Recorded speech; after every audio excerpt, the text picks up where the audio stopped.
Ibra baada ya kuanza kujitegemea na kuunda gang yake ya Oya Gang, ni kama ameamua kupiga kambi nchini Kenya ambako alikuwa na show kadhaa, na kama ana wiki hivi toka ende, ila bado yupo huko na kuna activities zingine ambazo anaendelea kuzifanya akiwa nchini Kenya.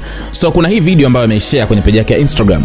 Ameandika kwamba tulipata bahati ya kutembelea hospitali ya Komarock Modern Healthcare, tukaleta tabasamu kwa wagonjwa kwa kuwapa maua kama ishara ya upendo na matumaini. Ziara hii ilikuwa sehemu ya kushiriki wiki ya afya ya akili kwa wanaume na pia kusherehekea zawadi ya maisha watoto wachanga waliowasili salama duniani. Tunatoa shukrani za dhati kwa Komarock Hospital kwa mwaliko na ukarimu wao, na kwa Urban Wheels kwa kuhakikisha usafiri wetu ulikuwa salama na wa uhakika.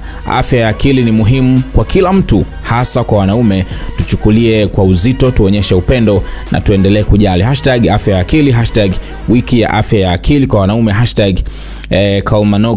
Komarock Hospital, #Ibra, na zingine nyingi sana zipo hapa chini. So yupo nchini Kenya ambako ukiangalia treatment ambayo anaipata sio mchezo.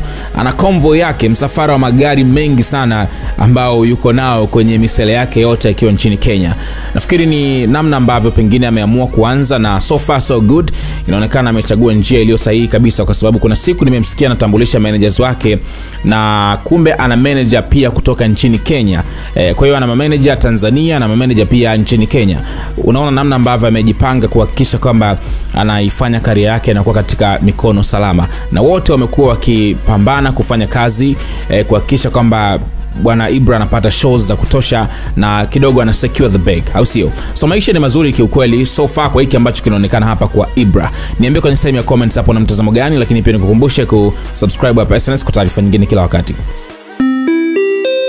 Silent Ocean Air Cargo kutoka Marekani na Uturuki. Sasa mizigo yako inakufikia kwa uharaka, usalama na unafuu. Siku zote tunajali muda wako. Wasiliana nasi kwa namba 0746 813 813.